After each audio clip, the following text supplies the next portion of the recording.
ఆంధ్ర తెలంగాణలో తక్కువ ఫీజులతో high quality results ఇస్తున్న ఏకైక సంస్థ Tirumal IAS institute. Bigg Boss Telugu television reality కార్యక్రమం భారతదేశం వ్యాప్తంగా వివిధ భాషల్లో నిర్వహించబడుతున్న బిగ్ బాస్ కున్న క్రేజ్ అంతా ఇంత కాదు. అందుకే జీవితంలో ఒక్కసారైనా బిగ్ బాస్ హౌస్ లోకి పోవాలి ఫ్యూచర్ యాక్టర్స్ కోరుకుంటారు. అయితే వచ్చిన అవకాశాన్ని రెండు చేతిలో పట్టుకుని కొందరు సక్సెస్ అవుతూ ఉంటారు. అయితే ఇప్పటి వరకు వివిధ రంగాలకు చెందిన నటీనటులే బిగ్ బాస్ హౌస్ లోకి వెళ్లడం చూసుంటారు.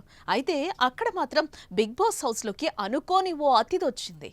దీంతో తోటి హౌస్ మేట్స్ కంగు తిన్నారు. ఇందుకు ఎవరా అతిథి తెలుసుకుందాం.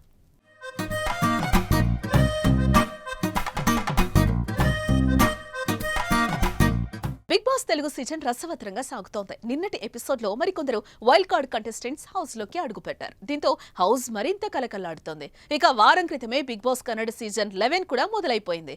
ఇది కూడా ఉత్కంఠగానే సాగుతోంది. ఇక దీని తర్వాత హిందీ బుల్లితెర అభిమానులను అలరించేందుకు బిగ్ బాస్ హిందీ సీజన్ 18 సిద్ధమైంది. ప్రముఖ నటుడు సల్మాన్ ఖాన్ హోస్ట్ గా వ్యవహరిస్తున్న బిగ్ బాస్ 18 షో ఆదివారం అట్టహాసంగా ప్రారంభమైంది. భిన్న రంగాలకు చెందిన పలువురు ప్రముఖులు కంటెస్టెంట్స్ గా హౌస్ లోకి అడుగుపెట్టారు. అయితే హిందీ బిగ్ బాస్ హౌస్ లోకి గాడిద కూడా ఎంట్రీ ఇచ్చింది. దీంతో కంటెస్టెంట్స్ తో పాటు ఆడియన్స్ కూడా ఆశ్చర్యానికి లోయారు. దీనికి సంబంధించిన వీడియోను ఓ ఛానల్ తన అధికారిక సోషల్ మీడియా ఖాతాలో పోస్ట్ చేసింది. ప్రస్తుతం ఈ వీడియో సామాజిక మాధ్యలో వైరల్ గా మారింది. దీన్ని చూసిన అభిమానులు నెటిజన్లు క్రేజీ కామెంట్లు చేస్తున్నారు. అసలు బిగ్ బాస్ హౌస్ లోకి గాడిద రావడం ఏంటి? గాడిదను కూడా కంటెస్టెంట్ గా ఎంపిక చేస్తారా? గాడిదకు కూడా పారితోషికం ఇస్తారా? అంటూ భిన్న రకాలుగా స్పందిస్తున్నారు. ఇక అసలు విషయానికి వస్తే బిగ్ బాస్ సీజన్ 8 లోకి ప్రముఖ అడ్వకేట్ గుణరత్న సదావర్తే కంటెస్టెంట్ గా వచ్చాడు. ఇప్పుడు ఆయనతో పాటు ఆయన పెంచుకునే గాడిద కూడా హౌస్ లోకి అడుగు పెట్టింది. దీని పేరు మ్యాక్స్ అని సమాచారం.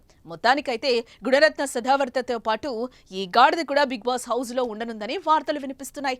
మరి దీనికి ఇతర కంటెస్టెంట్స్ అంగీకరిస్తారా లేదా అన్న తెలియాల్సిందే.